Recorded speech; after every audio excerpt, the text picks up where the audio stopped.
Assalamualaikum warahmatullahi wabarakatuh. Yan siram tuah. Nyulun puturi urang kampung si Imran langsung bah. Ya, urang kampung si Imran, pengakuan urang kampung si Imran yang bahwa si Imrannya nyata yang lagi lun pegah konfitnah memang jih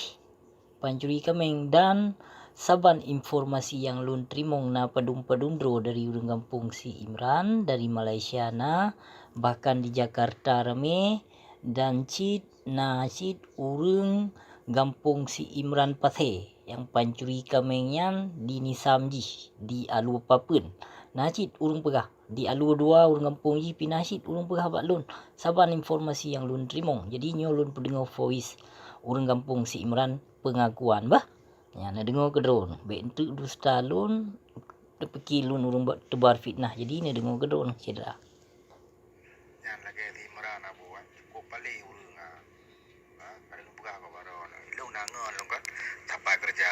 ngelung lah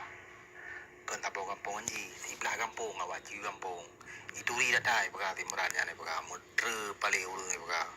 yang kameng pegah ba jalan-jalan lela negara ju jalan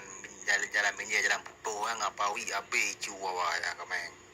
cukup pali wayan pegah wayan panen apa kampung ji yan abang ji yang power paling ngondong abang ji power abang ji emang menji panen banyak sakit di kampung betul roy dai paling ngondong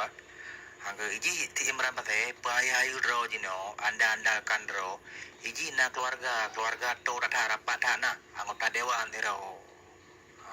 yang kenyan ji anda andalkan yan lah bawa cara rapat ji lagi balik sepupu lagi bab koji menanda koji cara to lah keluarga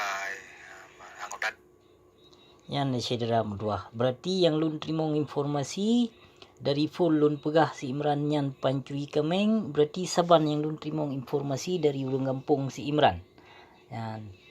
nyun kirim diat videonya ke si Imran pancuri kameng anu bajeng iboh gayo